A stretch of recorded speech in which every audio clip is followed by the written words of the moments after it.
Mummies, daddies, aunties, uncles, you are tuned in to SRC Radio, where we talk all things parenting between the hours of 7 and 7:30 p.m. each Thursday. That's right. You know how we do it. We're going to be talking all things impacting student achievement and a little of this, a bit of that, and so much more. We're getting into it all right here on SRC Radio. I'm excited. Are you excited? I know the guests joining us this evening are excited. Guess what? Hey, it's going to be an exciting conversation. So click like, click share, tell a friend, tell everyone that SRC Radio is live now. And you are definitely listening to SRC Radio with your host, Alina, principal at SRC Private Primary. And of course, we have joining us this evening, Mommy Ingrid. Hi, Mommy. How's you doing? Hi, good night. I'm fine. So awesome to have you back. So happy to be here once again on a Thursday evening where we talk all things parenting. And today we want to talk about a scary topic. It's a scary topic for a lot of parents. And that topic we want to talk about tonight is punishment. Now, those who are listening might be thinking, but what they're talking about punishment? I thought the theme was discover, elevate, and inspire. Yes, because in our Excellence in Parenting webinar that just happened this week, we touched on such an important point. We just had to bring it across to SRC Radio this evening, which is how do you discover, elevate, and inspire even when you are in a position to punish? So, Mommy Ingrid, the first question, do you punish? That's the first big question, Mommy Ingrid. Of course I punish. And we have Mommy Richards in. Mommy Richards, do you punish? Yes, I do. Yes, I do. Yes, I do.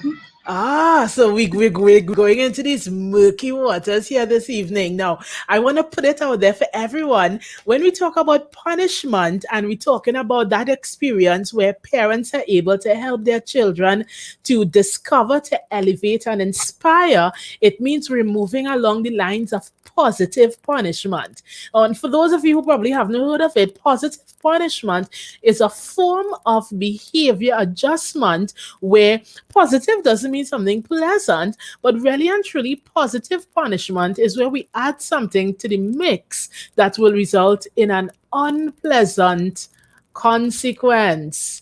So, Mommy Richards, Mommy Ingrid, do you all do positive punishment or do you all do traditional Caribbean parent 1990s punishment? Where are you all in the punishment continuum? It's a bit of the both for me. Yeah? I have to be honest, it's a bit of the both. Yes. I want you to tell me why. Because I believe in biblical times when they say spare the rod and spoil the child. And then I also, say that let's modernize a little bit and, we'll have, take our time out. We take away stuff, different things like that. Having a positive conversation and saying, this is why you're gonna be punished tonight. This is what is happening. This is what you did. And, the reason why you should not be doing what you're doing. Have that dialogue and, say, well, because of this is the action, this is the consequence of your actions. So what tells you whether you want to choose to not spare the rod versus when you want to have that conversation? How do you know the difference, Mommy Richards? Well, I kind of base it on kind of like education, like academics. I do not want to beat you to learn. I would rather have that dialogue and have that conversation. But like things like you're breaking a rule and you keep on running through the house. Too little lash on your foot and you remember, hey, don't forget, no running through the house. That's interesting. So the method that you use for education, is it that it would not work for helping your kids to not remember to run through the house? Sometimes no. Children are children of this era is a bit different from how we will know it. Mm. So, how I would have grown up, I should say. So you would take a timeout and it doesn't register, but they will immediately go jump into action as they feel the lash, and they will go and have a nice seat, and they will say, okay, that's it, I really don't want to feel that again, and they will relax a little more. Right. Mommy Ingrid, what about you? This making me giggle a bit. Just about 2 or 3 days ago, I was pulling up on my daughter. I was being a little stern, not a little. I was being stern with her in my words, in my expression, and everything, right? And my husband, he looked at me. So I said, "No, same thing." Mommy Richards just said. I said, "No, the Bible said you can't spare the rod and spoil the child." Right? So it's not about pampering them all the time. You can't pamper them for when they fall short on their responsibilities, or but the ages of my kids, the little stubbornness, the little rudeness, that kind of thing. Now, when they were younger, um, my husband and I really, he calls me, I'm going to, everything, I will bust a slap on you, I will do this, but I never do it. um I learn very early, especially with my eldest son, his whole temperament, the way he is, the person that he is, and the person that he has grown up to be. Hitting really never worked for him. Hitting for me was, as Mommy Richard said, a little slap on your foot, a little tap on your bottom. What I decided from very early that worked with him, and it worked for all 3 kids, is all right, so you do something wrong, you can't punish. You can't go straight into punishing. You have to explain to the child why it is what they just did or said, whether it's their actions or whatever, why it is in the wrong, why it shouldn't be this way. And then you find a way of punishment, whatever it be, whether it's a lecture. Lectures work for me because my children hate it, because I will start at A, end at Z, and start back at A. So they know that's serious punishment when it comes to me, right? But it's up in our home, it's about explaining to them what it is they're being punished for. Now I'm listening to Because both of you, Mommy. Both Mommy Ingrid and Mommy Richards, and both of you have a common pattern that when you think about punishment, you think what I am hearing you describe is two ends that say it's either we get physical and you get a spanking or you get a talking. And so it seems like it's a either or. It's either we talk or we spank. And of course, I use spank as a very general word here. We either yes, talk or we spank. And if we ain't spanking, we talking. But if I talk, then we go to spanking. It seems as though those are the only two options existing right now. But even actually no, to actually no, no, no, uh-huh. no. What that was like in the beginning, the very Mm. beginning of parenting for me. What I came up with one day, I remember it was a simple thing.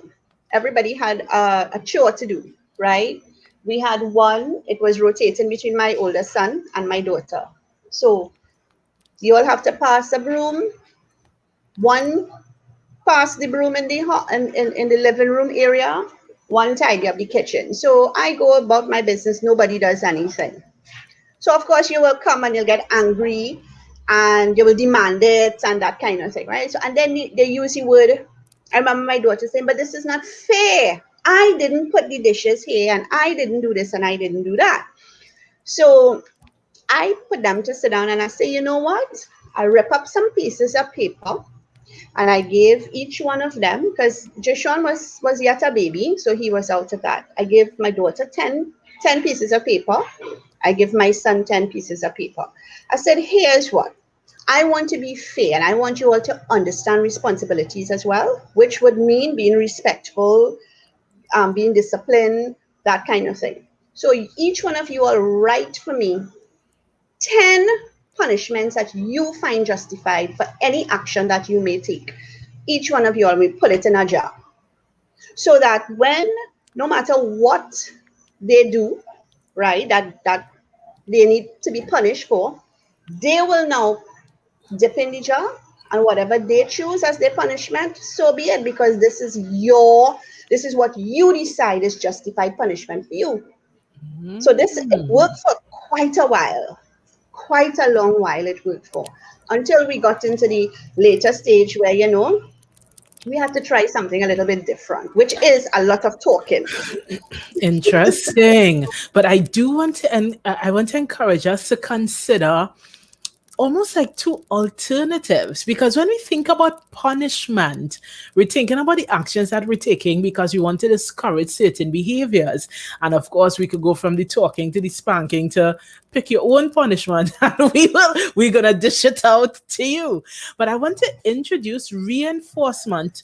And the rhetorical question right now is, to what extent do you all balance punishment and reinforcement, and not just the variations of punishment in order to get the results? Because when we think about positive punishment, again, this is when you're adding the consequence to the unwanted behavior because we want to make it less appealing to do that thing. So, for example, positive punishment could be adding more chores to the list when the child neglects the responsibilities. Because why? The goal is to encourage the child to tackle their regular chores, so they're not going to have a growing list of chores. Now, negative punishment in the opposite is when we take something away. So negative punishment is like when we take away the game or the toy because they refuse to pick up after themselves. So we have the positive punishment, we have the negative punishment. Now, the goal of negative punishment is to get your child to pick up after themselves because we don't want the game taken away. Or sometimes timeout is a version of negative punishment as well. But what about reinforcement? Because reinforcement now is where we are encouraging. Yeah? What we want to do now is to be able to encourage our children and build them up. So rather than take away, we're adding to them. We're adding incentives. And incentive is a ticklish word, because sometimes when we begin to think of incentives, we think about the bribing that goes on. But reinforcement doesn't always have to be the bribing going on, because reinforcement could also just be methods we use to help the child learn better behavior where we are encouraging a particular behavior. So my question to you is, do you all ever use reinforcement as opposed to punishment, so that in the process of learning and adjusting behaviors, you can help your children to discover new ways of approaching situations or handling their responsibilities, or have them elevated in their understanding as to why certain things are important, or inspired to take the initiative on their own? What is it like in your home? Is reinforcement ever part of the formula? Anybody? Open question. I can say deep in thought, boy. Oh la la. No, that was a nice nugget, and I had me to think about it for a moment, because I'm trying to differentiate between, cotton tail and let's take away. But I will say that recently, my son and creative writing, my eldest, we are having a bit of difficulty getting him to do what it is.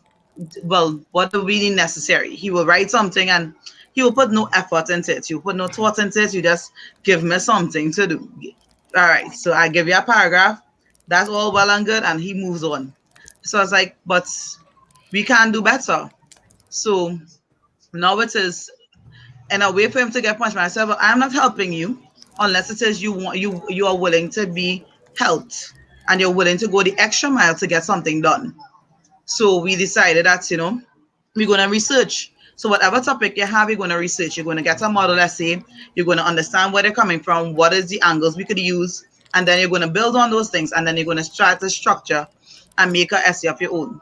So it was a punishment for him, because now you have to do a whole lot of more reading. You have to go the extra mile. But the bonus is that mommy is there to guide you through this process, because you're willing to put all the efforts. So I think that's a little bit. I'm not too sure. You combine a punishment with a reinforcement. Yes, a little bit. And the same thing goes to him and Cub Scouts. It's like, listen, I would love you to be in it. You said you want to be in it, but you don't want to do none of the work. I am not going to push you. When you are serious and you're ready to do some badge work, come to me and we will have the conversation. But if you are not showing the initiative, we're going to leave it as is, and then you are not going to be the one to be a part of this. So then you will have to let your person know that, your leader know that you are not doing the work. It's no longer mommy going to carry it and make sure you're looking pretty on the outside, but and on the inside, I'm overwhelmed because I trying to make sure that you save face. It ain't going to work like that with us. Now, one of the things we want to remember, even before I let Mommy Ingrid jump in, is that positive and negative punishments are used to discourage inappropriate behaviors. Positive and negative reinforcements are used to encourage positive behaviors. So when we think about punishing, we punish to discourage, we reinforce to encourage. So, Mommy Ingrid, what is the balance in your home? And now that we're having a conversation, what do you think you want to have as the balance in your home when you think about encouraging your children through punishments and or reinforcements? That is such a tricky question. It might seem so simple and straightforward, but it is a tricky one. And I'll tell you something. I'm a person, I lose my anger, I lose my temper easily, I anger easily. And, a couple of years back, that is how I would approach something that one of the kids, they get you upset, they do something, they break a rule, whether it's a house rule, whether it's a rule put it into to school, their work, or anything at all, and I would approach it with anger. And then I start seeing that they started to rebel, right? Now, they're not rude children, so they wouldn't be rude to me, but they would rebel. And then one day I take up this American version. Okay, go to your room. Go to your room. You're not going to take off the cartoons because you're looking at the in front of the television, you're in the cartoons and you're not doing your work. You're hustling your home, your school lessons down. Go to your room, no television. But then I decide to check in, and there's so many things in the room that they're having fun with. And I realized that's no punishment at all.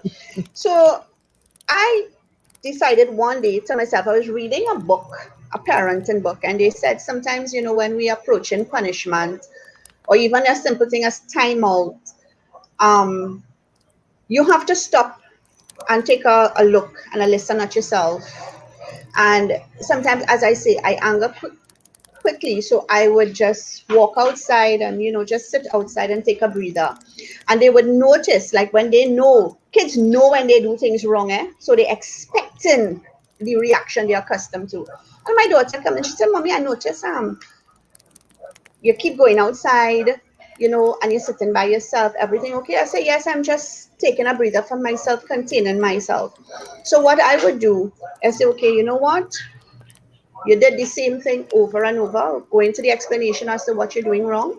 So here's what we will do now. Timeout is no longer in your bedroom. That is off limits. So the television is off, the toys are hid away from you, and you come and you sit on the table and you have your schoolwork there, right? I'm not saying that that's not the punishment really. It's just a different approach to how I would approach them. And you need to review your work. You need to, as Mommy Richard say, you need to go back and see, what you did wrong, why rushing your homework is not a good thing, why you should sit down there. And my daughter clearly, she told me, she said, Mommy, this is the worst punishment that I ever had. I said, but this is not punishment, this is your schoolwork, right? And you need to sit and you need to take your time. You need to understand what you're being asked to do. You need to take your time and you need to put that effort into doing your work. Everything else will come after. But every time you decide to rush your work down and just go and play and go to the television and do whatever you have to do, you hurt yourself more. So for me, it's a lot of, I went from just rushing in anger to punish them into explaining why it is you're doing what you're doing is hurting you more than, I don't even make much Well, I sense. definitely want to encourage you, ladies, and even those who will be listening, to consider that while we could look at variations of punishment and what is better and what is not so good and what you want to avoid, I really want to encourage you to consider that punishment doesn't always even have to be the response. And I want to encourage you to ask yourself, what does my child need in this circumstance in order to become their best selves in this season? So we know we have a desired behavior or a desired result. We know that. Our custom traditionally is, I'm going to punish you. So the question is, what kind of punishment I'm going to give? But I really want to encourage you to consider, ask yourself, is this going to help my child to discover, elevate, and or be inspired? Meaning, is it going to leave my child better off? And we may discover that a form of punishment might fit the bill. Maybe. But in many other instances, we could realize that a form of reinforcement could fit the bill as well. Because again, even when we think about positive reinforcement, we know that that is when you're adding something to the environment. We're adding some kind of thing to the experience so that we discourage a particular behavior. But guess what? As Mommy Ingrid described, that she discovered even positive punishments don't work well as a long-term solution. So we had some nice positive punishment where the kids wrote out their stuff, put it in the jar, and it worked well, but only for so long. Yeah. So then sometimes you might find that it might be more effective when we combine some positive reinforcement, some negative reinforcement, along with positive punishment. So it's not just about the punishment, but remember, think about it this way. Do I want to take away only and just take away and take away? Or do I want to encourage and to build? And how can I, in my relationship with my child, encourage and build so they're not avoiding because they're afraid of a consequence, but they're desiring something so much better that they don't even want to do the naughty thing again? And while we could imagine that's a fancy world, if we create a framework around our children and start training them up in that way, eventually those attributes and values and norms would begin to take root. So that's my little encouragement. So, what are your closing thoughts, Mommy, after having this convo? What are your closing thoughts, Mommy Richards? Tell me. I could feel your energy that you're deep in thought. I could feel it. I could feel it That through the is so true. airwaves. And it took me back to our last conversation that we had. And of course, it's always been that example. What we give is what we get, in a sense. So when we are shouting or quarreling and so forth, is usually what you will hear our children when they're dealing with each other and dealing with the way they will problem solve. So being that example, taking literally every minute, and thinking before we act will be go a long, long way in some instances. Definitely. And Mommy Ingrid, what are your takeaway thoughts? Well, you just opened me up to a different world in the last half an hour, 25 minutes of discussion, when, really and truly that reinforcement is something that I need to look into. Because Yeah, as parents, we know we want just the best for our children. We want them to be the best, to grow up to be the best man, the best woman. We want, them to have, to be good people. So we see things that they can't yet understand what it means, and as much as I would explain, yes, and I would try my best to do the positive things, positive punishment, as you say, it really does last for only so long. And not just because they get comfortable, but because, they grow, they get older. So what you would work when they're 5, 6, 7 years, they're not going to work when they're 13, 14, 15. So you always have to come up with these, new innovations. I don't know, but like for me right now, I have an 18-year-old, I have a almost 16 and a 12. So that's really tricky, But as Mommy Richard says, it is true. They mimic us. Sometimes my daughter will get me upset, and I don't know I don't know how to approach her because I hear myself and I see myself. And if this is what she's seeing and learning from me, how am I to correct her? So it opened up a whole new scope of thinking for me, and kind of dig into myself again, because parenting, it really starts with yourself, This is awesome. before we can portray onto our children.